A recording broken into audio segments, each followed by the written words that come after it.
पुणे शहरातील उच्चभ्रू खराडी भागात सुरू असलेल्या एका रेव पार्टीवर पुणे पोलिसांच्या गुन्हे शाखेने मोठी छापेमारी करत धाड टाकली आहे। ही पार्टी खराडीतील एका लॉजमध्ये असलेल्या खासगी फ्लॅटमध्ये सुरू होती।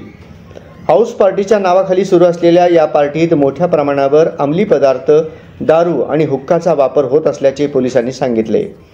विशेष म्हणजे या प्रकरणात माजी मंत्री एकनाथ खडसे यांचे जावई डॉक्टर प्रांजल खेवलकर यांना अटक करण्यात आली आहे। या हाऊस पार्टीतून खेवलकर यांना अटक करण्यात आली आहे। या धाडीत 2 महिला आणि 5 पुरुषांचा समावेश असल्याची माहिती आहे। ज्या रूममध्ये आज छापा टाकण्यात आला ते प्रांजल यांच्या नावावर असल्याचे समोर आले आहे। प्रांजल हे शरद पवार पक्षाचे आमदार एकनाथ खडसेंचे जावई आणि राष्ट्रवादी महिला प्रदेशाध्यक्षा रोहिणी खडसेंचे दुसरे पती आहेत। पहिल्या पतीला घटस्फोट दिल्यानंतर बालपणीचा मित्र प्रांजल यांच्याशी रोहिणी खडसे यांनी विवाह केला। खेवलकर आणि खडसे कुटुंबीय मुक्ताईनगरमध्ये वास्तव्यास आहेत। पत्नी रोहिणी या राजकारणात सक्रिय आहेत, मात्र पती प्रांजल राजकारणापासून दूर आहेत।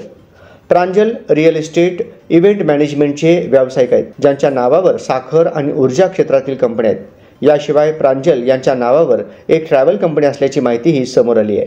प्रांजल हे यापूर्वी कारमुळेही चर्चेत आले होते।